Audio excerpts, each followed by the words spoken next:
Halo semuanya, selamat datang kembali di channel Ruang Film, sebuah informasi untuk kalian penikmat konten spoiler. Oke teman-teman, di video kali ini kita kembali membahas film fiksi ilmiah berjudul UFO Sweden tahun 2022. Sebuah film tentang perjuangan seorang remaja yang berusaha mengungkap misteri hilangnya sang ayah yang diduga berkaitan dengan fenomena aneh serta keberadaan entitas asing. Jadi nggak usah lama-lama, kita langsung masuk aja ke pembahasan filmnya.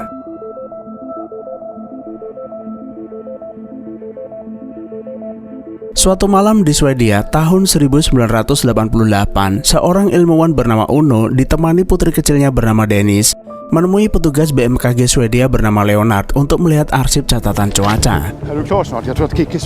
Awalnya, Uno hanya berniat mencocokkan data tersebut dengan catatan yang selama ini ia kumpulkan. Namun, setelah menemukan banyak informasi penting yang sesuai dengan penelitiannya, Uno nekat membawa kabur buku catatan tersebut. Sayangnya, di malam itu juga Uno dikabarkan menghilang tanpa jejak di pegunungan sebelum akhirnya dinyatakan meninggal dunia. Kejadian itu membuat Dennis kecil menjadi yatim piatu, kemudian diasuh oleh kerabat dekatnya.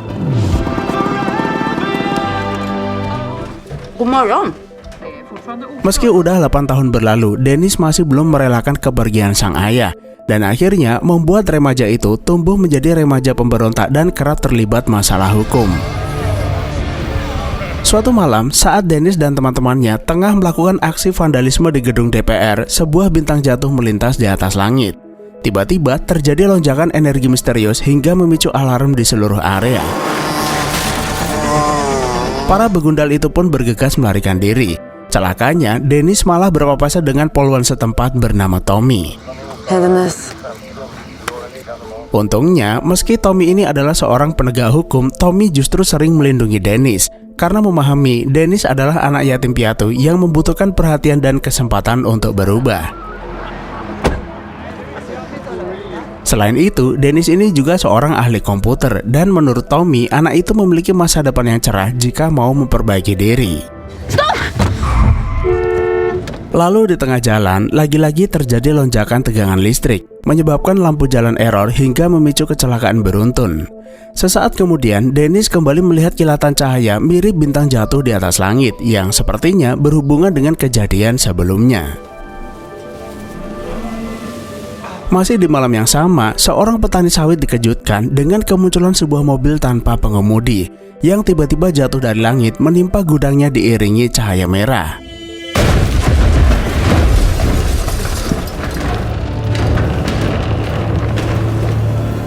Peristiwa aneh itu pun langsung menjadi perbincangan dan berita utama di keesokan paginya. Saat membaca koran, Dennis hampir dibuat nggak percaya melihat ciri-ciri mobil yang jatuh di pertanian itu mirip dengan kendaraan mendiang sang ayah. Dennis pun bergegas menemui Tommy untuk menanyakan apakah mungkin kejadian aneh di pertanian itu berkaitan dengan hilangnya sang ayah. Bagaimana jika di malam itu ayahnya menemukan sesuatu di pegunungan, kemudian sesuatu itu membawanya pergi dan mengembalikan mobilnya? Mendengar itu, Tommy hanya tersenyum. Meski mobil itu mirip dengan ayahnya, bukan berarti mobil itu miliknya. Bisa jadi milik orang lain yang mengalami kecelakaan, meski sampai detik ini belum diketahui siapa pemiliknya. Tommy juga memberitahu, sejauh yang ia kenal, ayah Dennis dulunya adalah anggota UFO Sweden, sebuah organisasi yang mendedikasikan waktu mereka untuk menyelidiki berbagai fenomena misterius di atas langit. Dan mungkin saja saat melakukan penelitian, ayahnya tersesat di suatu tempat kemudian menghilang. Karena penasaran, malam itu Dennis diam-diam menyelinap ke gudang pertanian untuk memastikan identitas kendaraan tersebut. Sialnya, seorang petugas memergokinya. Dennis menyalakan tap mobil untuk mengalihkan perhatian kemudian melarikan diri. Dari kejauhan, Dennis mendengar lagu Forever Young yang diputar di mobil itu, yang semakin membuatnya bersemangat mencari ayahnya yang hilang.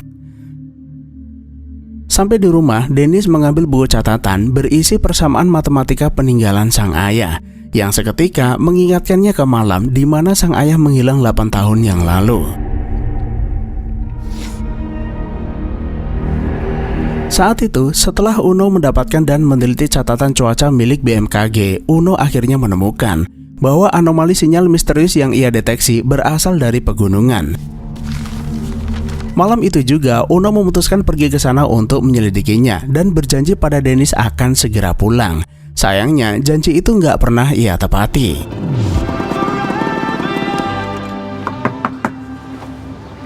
Esok harinya, Dennis mendatangi markas UFO Sweden. Tempat itu nampak sepi dan terbengkalai. Meski begitu, masih ada sekelompok kecil anggota aktif.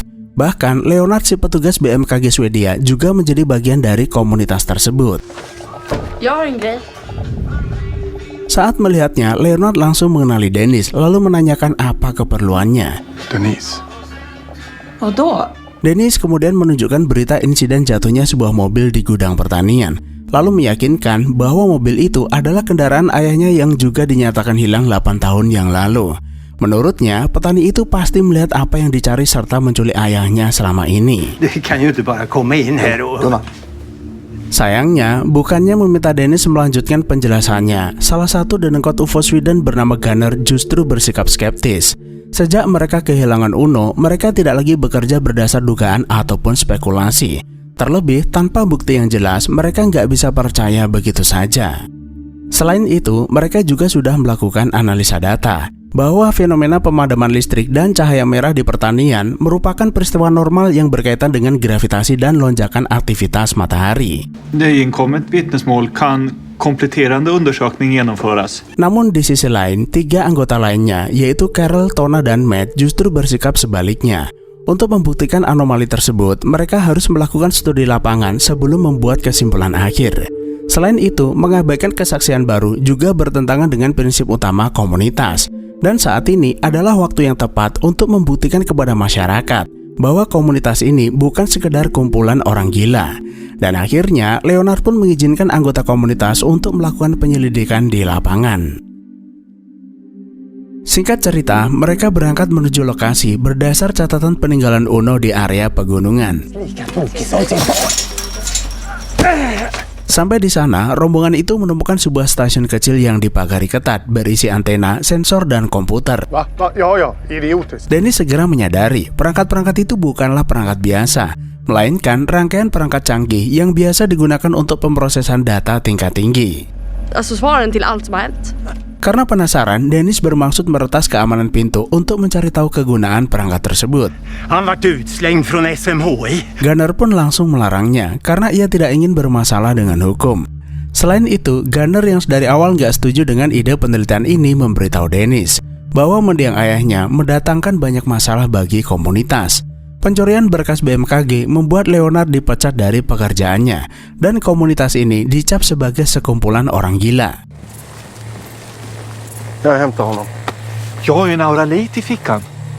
Nah, saat Leonard dan yang lain sibuk merangkai alat pelacak sinyal, Dennis diam-diam menyelinap masuk ke dalam stasiun itu untuk mencuri data yang dikumpulkan. Karena Dennis meyakini perangkat itu merupakan alat untuk mendeteksi keberadaan entitas asing. Di waktu yang sama, rombongan petugas pemeliharaan mendatangi stasiun. Gunnar meminta anggotanya segera berkemas dan meminta Leonard membiarkan Dennis tertangkap sebagai pelajaran agar tidak sembarangan masuk properti orang tanpa izin. Namun setelah mengetahui bahwa salah satu orang yang datang merupakan sahabat lama sekaligus pegawai BMKG bernama Christina, Leonard memutuskan menemui mereka.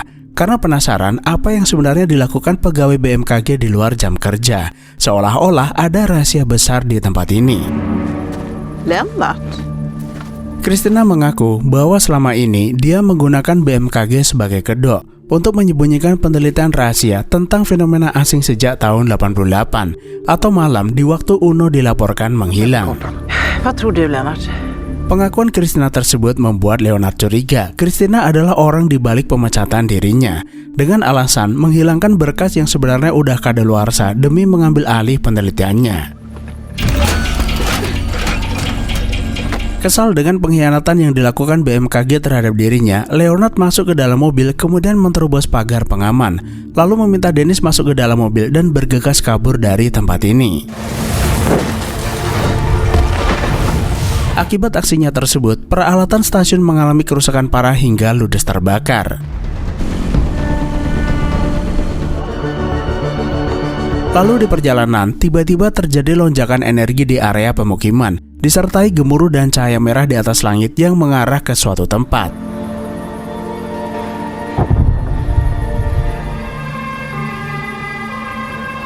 Sampai di kota, Leonard meminta Dennis menemukan informasi apapun dari hard drive yang ia ambil untuk mencari tahu sebenarnya fenomena apa yang mereka lihat semalam.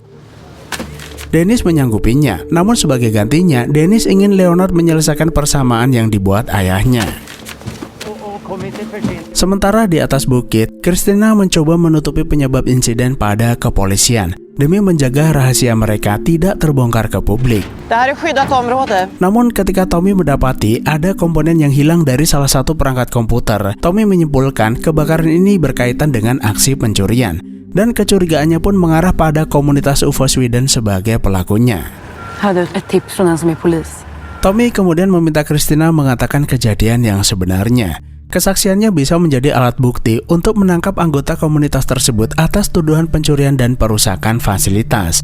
Dan menurutnya, saat ini adalah saat yang tepat untuk menghentikan aktivitas komunitas itu sebelum masalahnya semakin meluas. Christina pun akhirnya berterus terang, serta menambahkan bahwa komplotan pencuri itu sepertinya bukan hanya anggota komunitas, tapi juga melibatkan seorang gadis muda.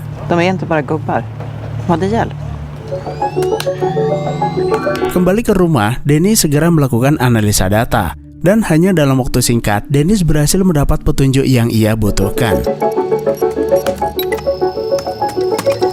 Namun saat hendak pergi ke markas UFO Sweden, Tommy datang ke rumah untuk menanyakan keterlibatannya dalam insiden semalam. Untungnya, karena Tommy nggak cukup bukti, sekedar bertanya, Tommy nggak bisa memaksa Dennis. Setelah itu, Dennis segera menyampaikan temuannya pada anggota komunitas. 5 November 1988. Nah, berdasar data tersebut, Dennis mendapati fakta bahwa Christina mulai mencari anomali yang berkaitan dengan gravitasi sejak tahun 88, tepat di malam ketika ayahnya menghilang. Sebenarnya masih banyak data yang bisa mereka pelajari, tapi masalahnya polisi bergerak ke tempat ini dan mereka harus segera pergi. Dennis. Har ni en bakdörr? Tanpa buang waktu, Leonard membawa mereka bersembunyi di trailer peninggalan orang tuanya. Di tempat ini, mereka bisa melanjutkan penelitian tanpa khawatir ketahuan. Du får ta den där. Ready. Esok harinya, mereka mendatangi berbagai lokasi yang diduga menjadi titik munculnya cahaya merah. Dari hasil perhitungan dan keterangan para saksi, mereka menemukan bahwa seluruh penampakan selalu mengarah ke satu lokasi yang sama. Di saat semua orang bersemangat, Gunnar justru mengeluh kemudian memperingatkan bahwa penyelidikan ini bisa membuat mereka berurusan dengan polisi. Mendengar itu, Leonard meminta Gunnar mundur jika dia nggak mau membantu penelitian. Singkat waktu, mereka bersama-sama menuju titik kemunculan. Namun setelah memeriksa beberapa titik lokasi, hasilnya negatif. Tona berkata, ini bukan pertama kali mereka kehilangan jejak anomali asing. Carl menyebut entitas itu kemungkinan bergerak menggunakan prinsip yang mirip dengan lubang cacing, bahwa dengan gravitasi mereka bisa membengkokkan ruang dan waktu untuk melakukan perjalanan jauh dalam waktu yang singkat. Karena itu, tidak ada jejak yang bisa mereka temukan dimanapun terkecuali mereka membuka portal dimensi tersebut. Christina? Sementara di kantor BMKG, Christina mulai dicurigai atas penggunaan dana operasional yang membengkak. Christina mengaku mereka membutuhkan dana tambahan untuk proyek penelitian cuaca terbaru mereka dan meyakinkan bahwa penggunaan dana tersebut sudah sesuai dengan prosedur. Nah, dari sini kita bisa menduga bahwa Christina ini sengaja menggelapkan dana operasional demi membiayai penelitiannya secara diam-diam tanpa melibatkan BMKG.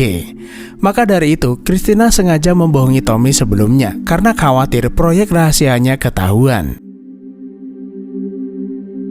Di waktu yang sama, Tommy meminta Christina meminjamkan akses sistemnya guna mempermudah melacak hard drive yang dicuri melalui alamat IP saat terhubung ke internet. Apa boleh buat, karena nggak ada pilihan, Christina meminjamkan laptopnya pada Tommy. Malam itu, meski para peneliti gagal menemukan apa yang mereka cari, mereka tetap mengadakan perayaan sederhana untuk menyambut Dennis sebagai anggota baru UFO Sweden. Leonard mengaku keahlian Dennis sangat dibutuhkan dalam organisasi. Perlakuan mereka tentu saja membuat Dennis terharu yang membuatnya seakan memiliki keluarga baru. Di tengah rasa gembira itu, Gunner malah mengacaukan suasana dengan memberi Dennis mobil yang mirip dengan milik ayahnya. Bahkan lagu Forever Young yang diputar pun sama. Padahal Dennis tidak pernah memberitahunya tentang lagu yang ia dengar sebelumnya. Gunner berharap benda ini bisa membuatnya berhenti melakukan penelitian, karena apapun yang ia lakukan tidak akan pernah bisa membawa ayahnya kembali.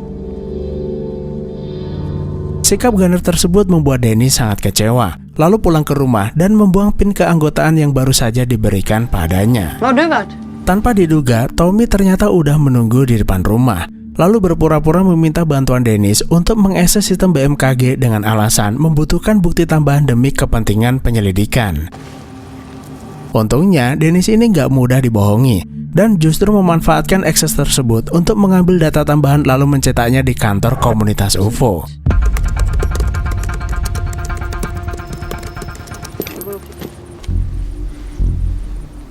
Saat hendak pulang, Tommy menemukan pin komunitas UFO Sweden di depan rumah, kemudian meminta Dennis menjelaskan hal tersebut. Sadar identitasnya terbongkar, Dennis kabur melalui jendela, lalu pergi ke markas untuk mengambil data yang ia cetak sebelumnya.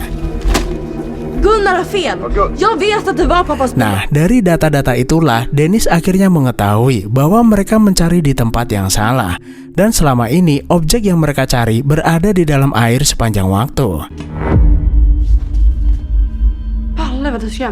Sialnya, Gunner yang menyadari Dennis akan kembali ke sini diam-diam menunggunya dan kembali memaksanya berhenti melakukan penelitian karena ia khawatir perbuatan Dennis bisa memecah komunitas yang ia bangun selama ini demi ambisi pribadinya. Tiba-tiba rombongan polisi berdatangan. Dennis memanfaatkan situasi itu untuk kabur lewat pintu belakang. Sampai di tempat persembunyian, Dennis menjelaskan temuan barunya dan rencana selanjutnya. Objek yang mereka cari ternyata ada di dasar danau, dan mereka akan mengangkat objek misterius itu menggunakan kren magnet.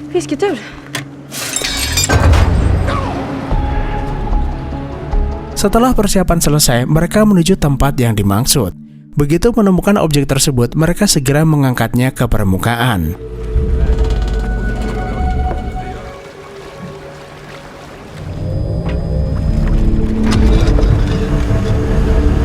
Di luar perkiraan, objek yang terlihat mirip pesawat itu ternyata sangat sulit diangkat dan hampir saja mencelakai mereka.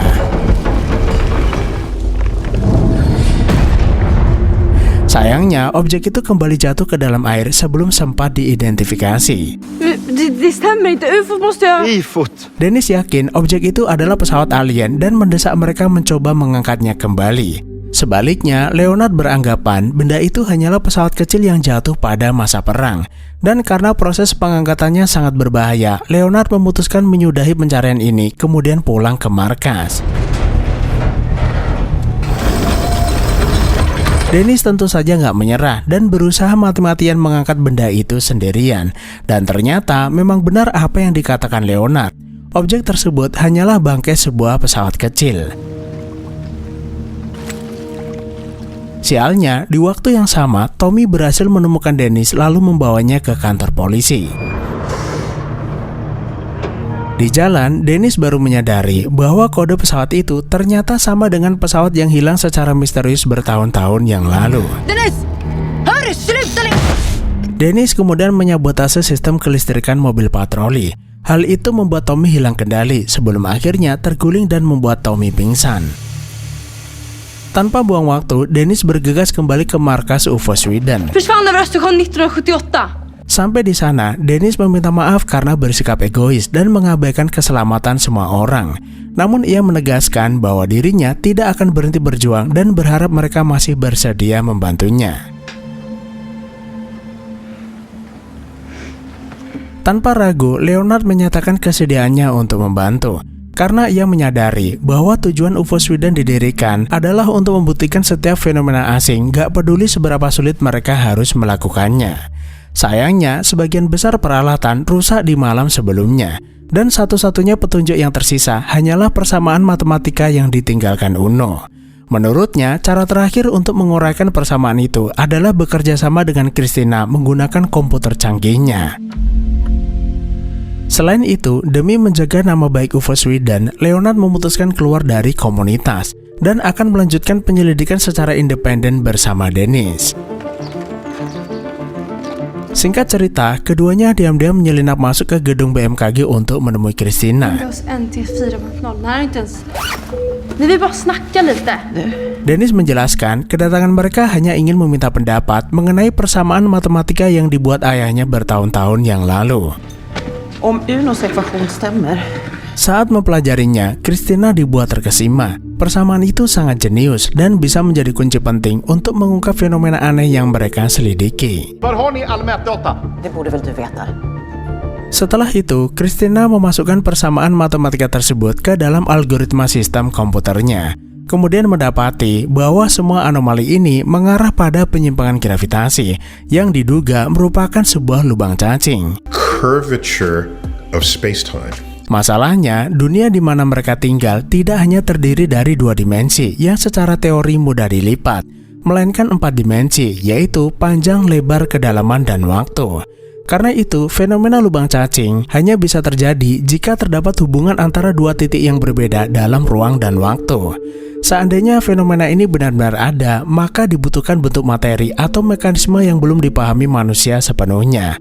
Atau dengan kata lain, lubang cacing bukanlah fenomena alam biasa, melainkan diciptakan oleh entitas asing dengan teknologi dan dimensi yang lebih tinggi dari 4 dimensi.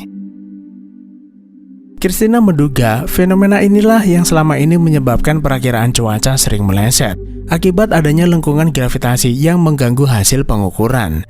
Besar kemungkinan saat Uno pertama kali menemukan anomali tersebut, ia tersedot ke dalam dimensi ruang dan waktu, kemudian menghilang tanpa jejak. Sementara di markas, terjadi perdebatan antara Gunner dan anggota lainnya. Gunner bersikeras tidak akan pergi, sementara yang lain ingin membantu Leonard sekalipun harus keluar dari komunitas. UFO Sweden. Setelah anggotanya pergi, Gunner menghubungi pihak kepolisian bahwa kelompok UFO Sweden akan meledakkan gedung DPR dan meminta mereka menangkapi semua orang. Kembali ke Dennis, di tengah diskusi penting tersebut, mereka dikejutkan kedatangan rombongan anti huru-hara dan meminta mereka menyerahkan diri. Dennis dan Leonard mencoba kabur, namun sayangnya mereka berhasil dihentikan. Saat mereka hendak dibawa ke kantor polisi, rombongan UFO Sweden datang mengacaukan keadaan menggunakan mobil pemberian Gunner. Begitu perhatian mereka teralihkan, Dennis dan Leonard diam-diam masuk ke dalam mobil tersebut kemudian tancap gas.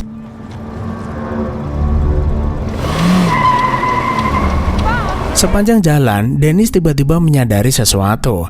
Goresan pada bodi samping mobil ini mirip dengan goresan pada mobil yang ia lihat di gudang pertanian. Ada kemungkinan mobil ini adalah mobil yang sama.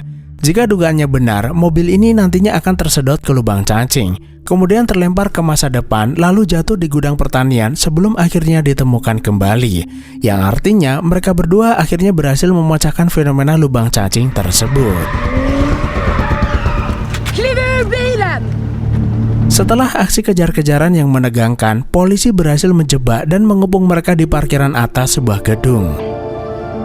Leonard lalu berkata, jika teori Dennis tentang mobil ini benar, seandainya mereka menerobos blokade dan terjun dari lantai atas, maka mobil ini seharusnya tetap selamat.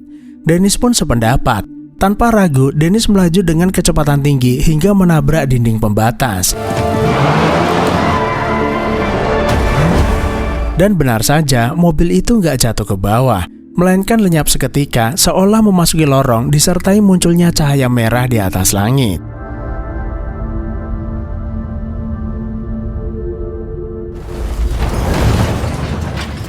Lalu sesaat kemudian, mobil mereka mendarat di sebuah rumah, di mana keadaan di sekitar mereka terjadi badai ekstrim akibat munculnya lubang cacing raksasa di tempat tersebut. Dari kejauhan, Dennis melihat sesosok pria yang ia yakini adalah sang ayah. Namun anehnya, ayahnya tidak terlihat menua. Nah, menyadari kedatangan putrinya yang telah tumbuh dewasa, sang ayah berkata mereka sudah menunggunya, lalu meminta Dennis ikut bersamanya sebelum portal dimensi itu menutup. Namun alih-alih mengikuti ayahnya, Dennis malah menolak. Kemudian bersama Leonard berusaha masuk ke mobil itu untuk kembali ke gudang pertanian sebelum tersedot ke dalam lubang cacing. Sialnya, mobil itu justru lenyap entah kemana.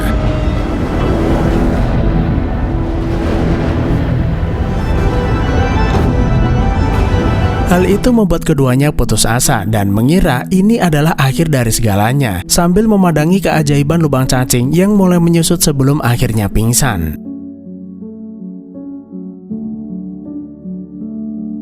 Saat terbangun, Leonard terkejut melihat tentara salib berdiri di hadapannya dan mengira terlempar ke abad pertengahan. Namun ternyata dirinya berada di tengah acara festival. Leonard kemudian menghampiri Dennis yang sedang berdiri termenung sambil memandangi langit. Sebelum akhirnya keduanya dibawa ke rumah sakit untuk mendapat perawatan. Peristiwa yang dialami Dennis dan Leonard sebenarnya hanya berlangsung sesaat.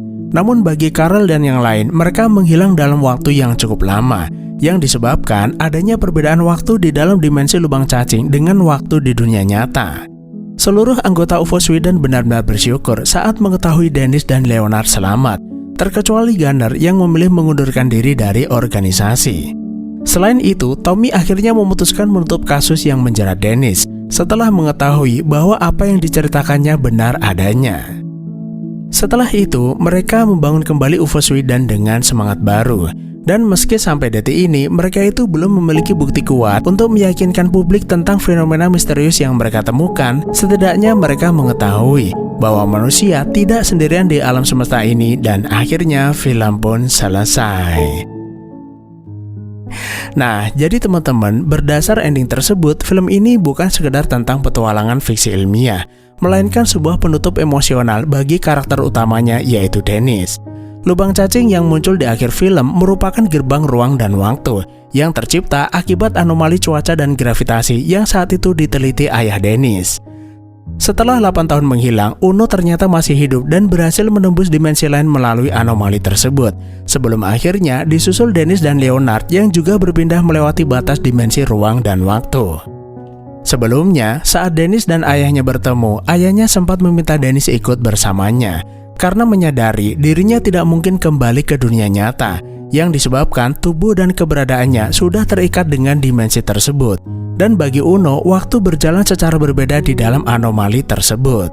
Namun bukannya ikut bersama sang ayah yang selama ini ia cari dan perjuangkan, Dennis justru menolak. Karena akhirnya pertemuan itu secara tidak langsung memberikan jawaban atas pertanyaan yang selama ini menghantuinya. Dennis menyadari malam itu sang ayah bukan tidak ingin kembali padanya, melainkan terjebak oleh ambisi ilmiah dan hukum alam yang tidak sengaja terganggu. Dan hal inilah yang pada akhirnya membuat Dennis mampu menerima dan merelakan kepergian sang ayah.